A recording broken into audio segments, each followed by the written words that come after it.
ভাত হয়েছে 12টায়, আর সবজি সব হয়েছে 13টায়।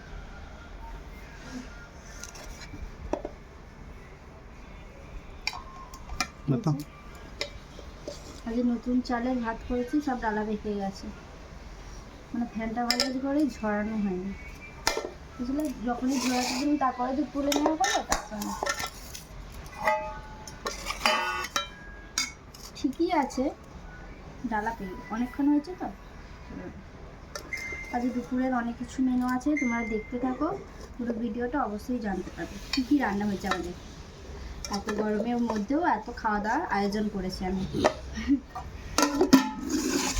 এখানে আছে আলু ভাজা, একটা পটল ভাজা আছে নিচের দিকে, এই যে পটল উঁকি মারছে।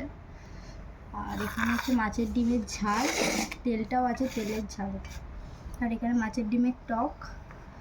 আর এখানে আছে অনেক কিছু সবজি, পেঁপে, লাউ, ডাঁটা, বড়ি দিয়ে জ্যান্ত মাছের ঝোল। তো আজকে দুপুরের এই মেনু ছিল। তো তোমাদের দুপুরের কী মেনু ছিল? সাথে চুল ফ্রি, তো প্রচুর চুল উঠছে। তো তোমাদের দুপুরের কী মেনু ছিল? খাওয়া দাওয়া কমপ্লিট হয়ে গেছে, এখন মানে 3:45 মতো বাজে, এখন খাওয়া দাওয়া করছি। তো চলো খাওয়া দাওয়া করে নিই। টাটা, সবাই ভালো থেকো, সুস্থ থেকো, সাবধানে থেকো।